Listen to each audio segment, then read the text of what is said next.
सर्वदा। आज के सत्संग का मुख्य विचार का जो विषय है वह है मानुष जन्म की सार।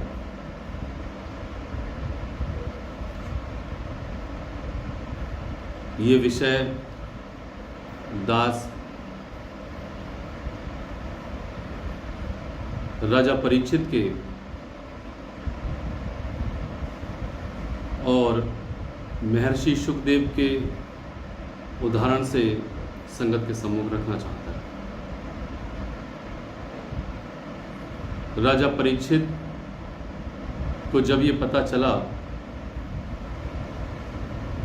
कि आज से ठीक 7वें दिन मेरी मृत्यु हो जाएगी, यानी कि तक्षक सर्प मुझे डस लेगा, तो राजा परीक्षित महर्षि सुखदेव जी के पास पहुँचे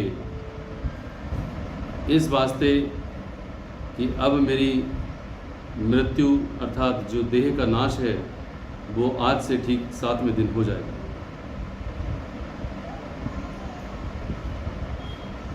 महर्षि सुखदेव जी ने फिर वो विद्या उनको सिखाई और इस प्रकार से मार्गदर्शन किया जिससे कि उनका कल्याण उन 7 दिनों के अंदर हो गया।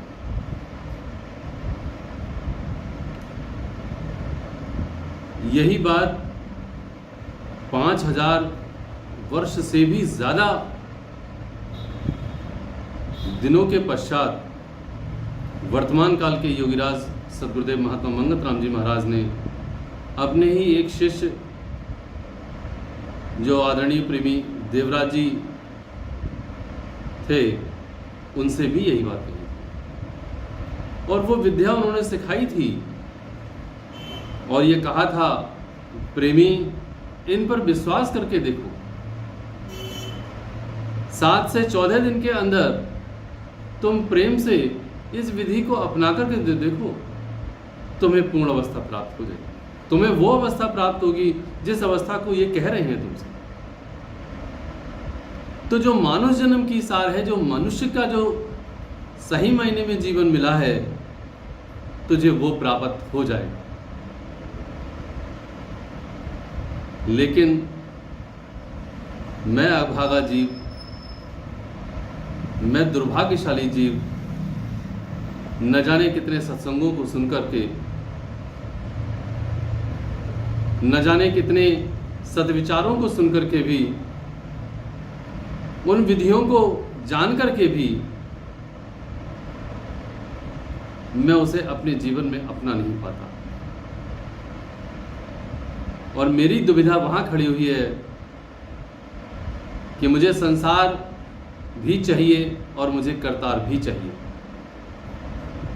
मुझे ईश्वर भी मिल जाए और मुझे ये संसार जो है वो भी मिल जाए। मेरी देह भी बनी रहे, देह के भोग भी बने रहें, और जो मनुष्य जन्म का सार है, जो मुझे चोला मिला है जन्म जन्मांतरों के पश्चात, उसकी जो सार है वो भी मुझे प्राप्त हो जाए।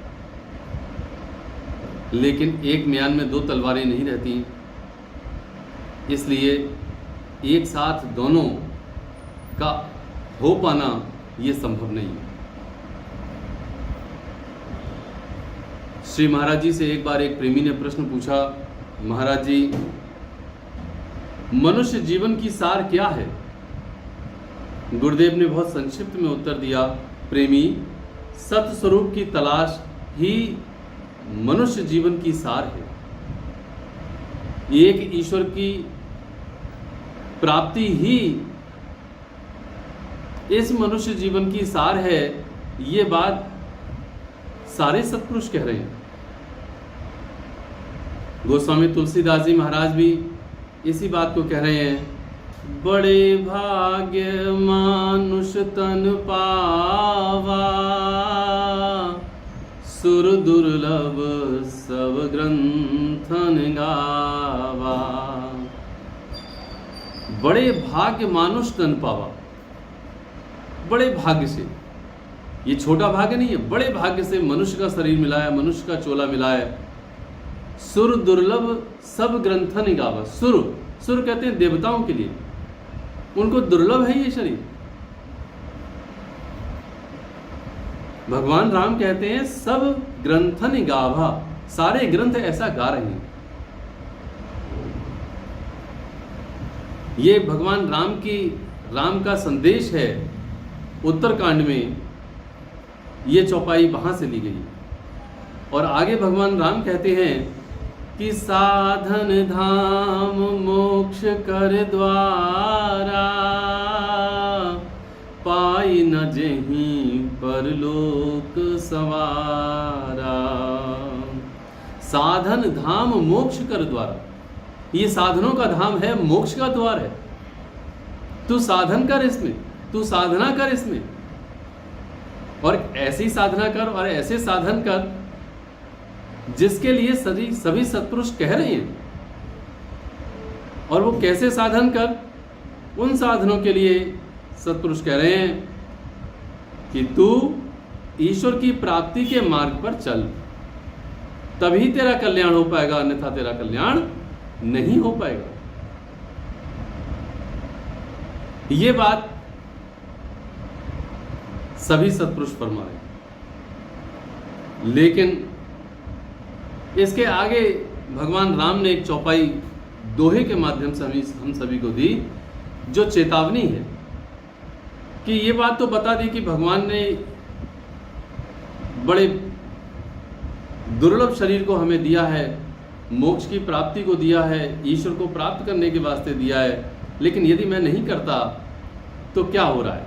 कहते हैं सो परत्र दुख पावई, सिर धुन धुन पछताए, कालहि कर्महि ईश्वरहि, मिथ्या दोष लगाए। सो परत्र दुख पावई, कहते हैं इतना भयंकर और इतना दारुण दुख उसे प्राप्त होगा। कहते हैं सिर धुन धुन पछताए, कि वो इतना दारुण दुख होगा कि सिर को पीट पीट करके वो रोएगा और पछताएगा। लेकिन ऐसी स्थिति में वो तीनों को दोष देगा, कालहि कर्महि ईश्वरहि। आगे कहते हैं मिथ्या दोष लगाए। मिथ्या कहते हैं ये गलत दोष लगाता है। और कैसा दोष लगाता है?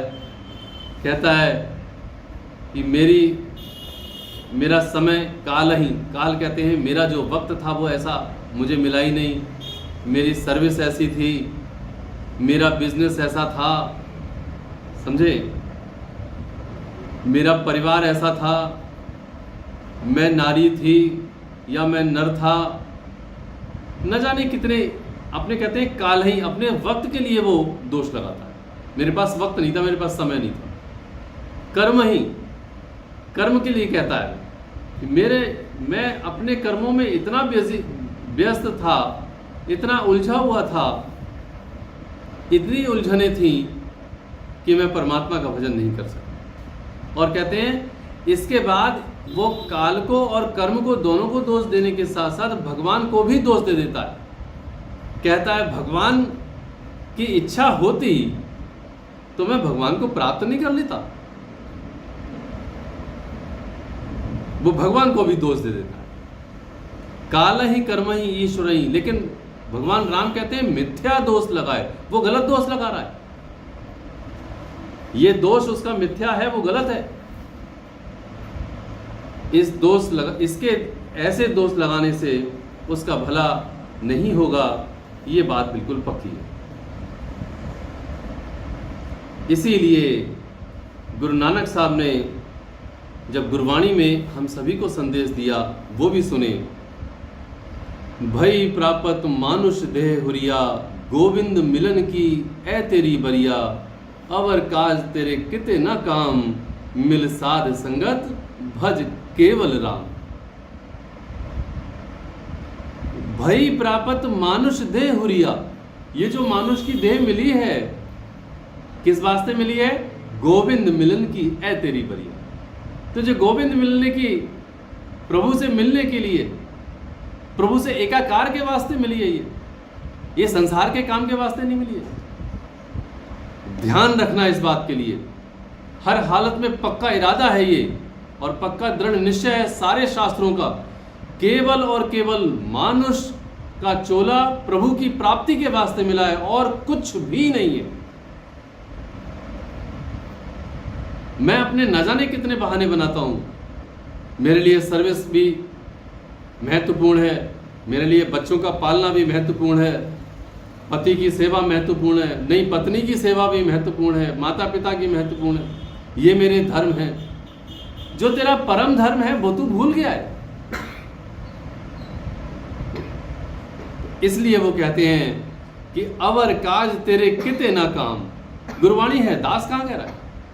गुरबाणी कहती है अवर काज तेरे किते ना काम, मिल साध संगत भज केवल नाम। केवल और केवल नाम भज।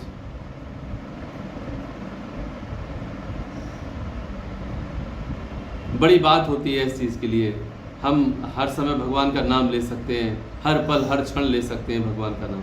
अरे भैया, हर पल हर क्षण ले तो सकते हैं हम, लेकिन जरा विचार तो करके देखें कि क्या मेरी स्थिति हर पल हर क्षण भगवान के नाम लेने की बन भी गई है, या मैं अपने आप को धोखा दे रहा हूं?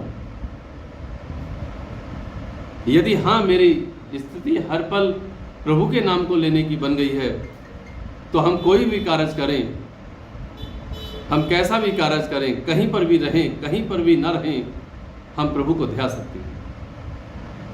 लेकिन ऐसे हालात में मीरा जैसे हालात होते हैं। दास अगर उनकी बात को याद करे तो आप समझें कि जब मीराबाई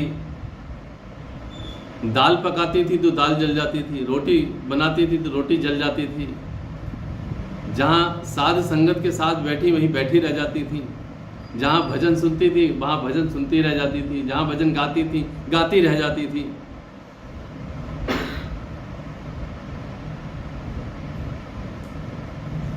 ये हाल होता है जब उस स्थिति में व्यक्ति होता है, तब कहते हैं कि हर पल वो प्रभु का नाम लेना है। वरना हमारे गुरुदेव ने 5 नियमों को धारण करने के लिए बताया नहीं होता। वो कह देते हर पल भगवान का नाम जपो। भाई सादगी, सत्य, सेवा, सत्संग और सत्सिमरन, ये नियम बनाए हैं उन्होंने। मैं पक्के इरादे के साथ इन नियमों का पालन करूं, तभी तो मेरे लिए मेरा भला होगा। महाराज जी से प्रश्न पूछे जाते थे, महाराज जी उनका उत्तर देते। गुरुदेव कहते हैं मनुष्य जीवन का मकसद यानी ध्येय निर्भय शांति है, अर्थात ऐसी खुशी जिसमें तब्दीली का डर ना हो। यह तभी हासिल हो सकती है जब जिस्म की तहकीकात यानी छानबीन करके उसके अंदर जो जीवन शक्ति है उसको मालूम किया जाए। मैं किस करके जिंदा हूं, मेरा वजूद किस करके जिंदा है, क्या मैंने कभी मालूम करने की कोशिश की है? कहां से आया कहां नर जाए, कौन तेरो मुकाम, मंगत सार विचारना मानुष जन्म का काम। मानुष जन्म का तो काम यह था कि मैं कहां से आया हूं भैया, और कहां मुझे जाना है, क्या मेरा ठिकाना है। क्या कभी मैंने इस बात को गहराई से विचार करके इसको जानने की कोशिश करी है? मेरा ठिकाना कहां है, कैसा है, कहां पर है? लेकिन नहीं, मैंने इस बात के लिए तो अपने लिए और अपने बच्चों के लिए किया है कि हाँ, मेरी जो आमदनी है, मेरा जो जीवन है, वो किस प्रकार से चले, कैसे चले, वो मेरे लिए सबसे ज़्यादा महत्वपूर्ण है। ठीक है, होना चाहिए, लेकिन इसके साथ साथ जो सबसे महत्वपूर्ण कार्य है वह भी होना चाहिए, वरना तो वाणी तो व्यर्थ हो जाएगी। मानुष जन्म सफल होवे, जब प्रभु दाता चित आए, प्रभु के सिमरन कारणे ये दुर्लभ जीवन पाए। केवल और केवल प्रभु के नाम के वास्ते, केवल और केवल प्रभु के पाने के वास्ते ही ये दुर्लभ जीवन मुझे मिला है, और किसी वास्ते नहीं मिला। माल धन परिवार सब एक दिन जाए छूट, चले निमाना जगत से, जम देवे सिर कूट। ये जितना भी माल धन है, ये जितना भी परिवार है, मेरे नाते रिश्ते संबंधी हैं, एक दिन जाए छूट, सब छूट जाएंगे। ये पक्की बात है। आंख बंद होते ही सारे नाते रिश्ते संबंधी सब खत्म हो जाएंगे। चले निमाना जगत से, जम देवे सिर कूट। इस जगत से निमाना होकर के चला जाता है। इसलिए कहते हैं, वाणी कह रही है, प्रेम के रंग में रंग लो, ये चोला चतुर सुजान, बार बार नहीं पाओगे उठ मार्ग खरा पहचान। ये मार्ग खरा है। अपने चोले को प्रेम के रंग में रंग लो। कौन सा प्रेम? जो प्रभु का प्रेम है। जिसने प्रभु के प्रेम में अपना चोला रंगा, सही मायने में उसने अपने जीवन को सफल किया और अपने जीवन से वो सही रूप में जीत करके चला। सत्य कर्म सत निश्चय, निर्मल पाऊं विचार। भाई क्यों कहा जा रहा है? ये हर समय आरती में क्यों गुनगुनाया जा रहा है? महाराज जी ने ये पूरा शब्द क्यों दिया? यदि महाराज जी ने हमको ये शब्द दिया, हमारे लिए लाइन कही, तो इसको हम गहराई से क्यों नहीं विचार करते कि हाँ महाराज जी ने कहा है? तो ये कौन सा सत्कर्म, कौन सा सत निश्चय, कौन सा निर्मल विचार की बात कर रहे हैं? तो इसलिए कहा जाता है सत्कर्म सत निश्चय, निर्मल पाऊं विचार, मंगत समता धार के, जीत चलो संसार। इस संसार को जीत चलने के लिए ये जो समता का मार्ग है, ये जो ईश्वरीय मार्ग है, ये मुझे धारण करना पड़ेगा। दीनता मांगी जाती है। इसलिए दीनता मांगी जाती है जिससे कि मैं दीन बन जाऊं। हे प्रभु, हे परमात्मा, मुझ पर कृपा कर। लेकिन हाय रे दुर्भाग्य, हाय रे मेरी बुद्धि, मैं अपनी बुद्धि से इस बात को आज तक निर्णय ही नहीं कर पाता कि किस प्रकार श्री महाराज जी ने हम सभी के लिए इतना मार्गदर्शन दिया कि हम सभी उस ईश्वर की प्राप्ति के मार्ग पर चल सकें। जब महाराज जी ने ग्रंथ श्री समता विलास में पेज नंबर 96 पर एक 8वां वचन दिया, तो उसमें क्या कहते हैं वो सुने। कहते हैं, ये जो इस माया के जाल से छूटने के वास्ते ये मानुष की जिंदगी है, जिसमें अनेक जरिए इख्तियार करके अपनी रूह को पाक करके अपनी असली मकाम को हासिल कर लेवे। जिसने मानुष की जिंदगी धारण करके इस रोग से छुटकारा पाने की खातिर यत्न नहीं किया, वह महज पशु और नादान है। आखिर अपनी गलती का अफजाना, यानी कि फल, अपनी गलती का फल पाने में बहुत पछताएगा। ये श्री महाराज जी के वचन है। मैं माया में लिपटा हुआ हूं, मेरे चारों इर्द गिर्द माया ही माया है। इस माया से छूटने के वास्ते ही ये मानुष का चोला मुझे मिला। रूह को पाक करके अपने असली मुकाम को हासिल करने के वास्ते मिला। यदि ऐसा मैंने नहीं किया तो महाराज जी कहते हैं उसने वह महज पशु की तरह अपना जीवन व्यतीत किया और नादानी की तरह जीवन व्यतीत किया, और इस गलती का अफजाना उसको भुगतना पड़ेगा। बिना विवेक मानुष जो होई, पशु समान जीवन सो होई। उम्र बीत जाती है, 50 साल के हो गए, 60 साल के हो गए, 70 साल के हो गए, 80 साल के हो गए। सत्संग को सुनते हुए तो 20 साल 50 साल भी हो गए, लेकिन फिर भी मैं माया में लगा हुआ हूं। आज भी मुझे अपना घर प्यारा लग रहा है। मुझे आज भी ईश्वर याद नहीं आ रहा, बल्कि मुझे ईश्वर याद करना पड़ रहा है। ये मेरा दुर्भाग्य है।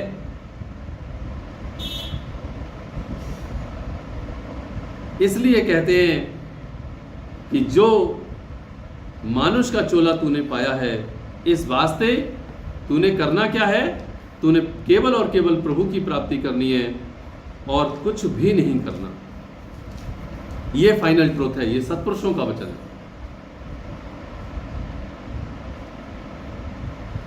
महाराज जी ने शुद्ध वैराग्य में एक वचन दिया, पेज नंबर 532 पर, ये 47 वाला वचन।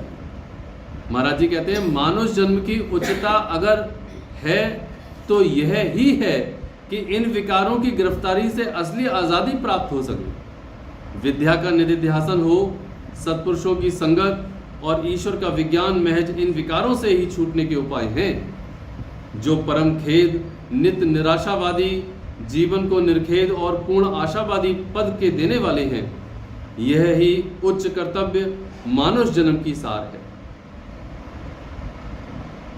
तो मानव जन्म की सार मैं जो जल रहा हूं इन 5 विकारों में, मैं जो जल रहा हूं कामना की तृष्णा में, अपनी कामनाओं में, उससे छूटने के वास्ते है भैया। लेकिन मैं छूटने की बजाय मैं अपना रोग और बढ़ाता चला जाता हूं। और कैसे बढ़ा रहा हूं, उसका एक छोटा सा उदाहरण सबको समझ आएगा। देखो कैसी बात करते हैं। मान लीजिए मैं एक जेल में बंद हूं, मैं एक जेल में बंद हूं और जिस जेल खाने में हूं, उस जेल खाने में एक बहुत ही अच्छा व्यक्ति, बहुत ही दमदार, जिसकी सोर्स बहुत है, बहुत ज़्यादा पावरफुल है, वो मेरे पास आया। सभी कैदियों के पास गया, मेरे पास भी आया। और उस व्यक्ति ने मुझसे पूछा कि भाई मनोज, तुम्हें कोई परेशानी हो तो तुम बताओ, हम तुम्हारी हर समस्या और हर परेशानी को दूर कर सकते हैं। हम सर्व समर्थ हैं, सब कुछ कर सकते हैं, तुम बताओ तुम्हारे लिए क्या चाहिए। तो अगर मनोज ये कहे कि भाई ये जो मेरा जेल खाना है उसमें थोड़ी सी सुविधाएं कम हैं, यहाँ पे वॉशरूम लग जाए, वॉशरूम जरा थोड़ा सा पास में हो जाए, ये वाइट पेंट हो जाए, ये टंकी उंकी लग जाए, थोड़ा सा मार्बल लग जाए, सब चीज़ बढ़िया हो जाए, तो सब ठीक ठाक हो। थोड़े से पैसे भी ज़्यादा मिल जाए, मैं सुखी हो जाऊंगा। उस व्यक्ति ने माथा पकड़ लिया और वो कहने लगा कि जब मनोज मैं तुमसे कह रहा हूं मैं सर्वसमर्थ हूं, तो तुमने इस 4 दीवारी के अंदर, जेल खाने के अंदर ही सुख सुविधाओं को प्राप्त करने के लिए तो मुझसे कहा, लेकिन इससे बाहर निकलने के लिए नहीं कहा, इस कैद से छूटने के लिए नहीं कहा। हाय रे दुर्भाग्य तुम्हारा। वो कहते हैं मैं सर्वसमर्थ हूं। महाराज जी सर्वसमर्थ हैं, ईश्वर सर्वसमर्थ हैं। मुझे अपने ही इस आवागमन की कैद से, मेरी सारी की सारी तृष्णाओं से, कामनाओं से, सारे विकारों से छुटकारा दिला देंगे। मैं उनकी शरण में पहुंच जाऊं। वो सर्वसमर्थ हैं। लेकिन मैं उनसे क्या मांगने चला जाता हूं, मैं मत्था टेकता हूं उनके आगे, राम के आगे, कृष्ण के आगे, मैं गुरु के आगे मत्था टेकता हूं और कहता हूं कि हे प्रभु ये दुख दूर कर दो, फिर मैं तुम्हारी शरण में आ जाऊं। बेटी का ब्याह हो जाए, बेटे का बिजनेस चल जाए, बेटे को सर्विस मिल जाए, बड़े हो जाएं, ये सब काम करवा दूं प्रभु, और उसके बाद मैं तुम्हारी शरण में आ जाऊं। ना वो काम हो पाते क्योंकि वो काम प्रारब्ध के अधीन है, ना वो काम हो पाते हैं, ना तू शरण में जा पाता है। तो मेरा हाल तो वो है कि मैं परमात्मा से भी, जो सारे बंधन को छुड़ाने वाले हैं, मैं उनसे उन बंधनों को छुड़ाने की ही नहीं, बल्कि केवल ये मांगता हूँ कि मुझे तू सुख सुविधाएं दे दे, कुछ धन दौलत दे दे, कुछ मेरे लिए मान बढ़ाई दे दे, रूप दे दे, यौवन दे दे, निरोगी काया दे दे। सब कुछ संसार के सारी चीज़ें मांगने का प्रयास करता हूँ, लेकिन ये नहीं मांगता हे प्रभु मुझे तुम अपनी शरण में ले लो। मैं ऐसा दीनहीन हूं कि मैं तुमसे मांग भी नहीं पाता, मेरे पास इतनी अकल भी नहीं, बुद्धि भी नहीं, न जाने कितने प्लान बनाता हूं और सारे प्लान मेरे खराब हो जाते हैं। इसीलिए महाराज जी हम सभी को एक लाइन कहते हैं, चोर कुतियां मिल गए, पहरा किसका दे।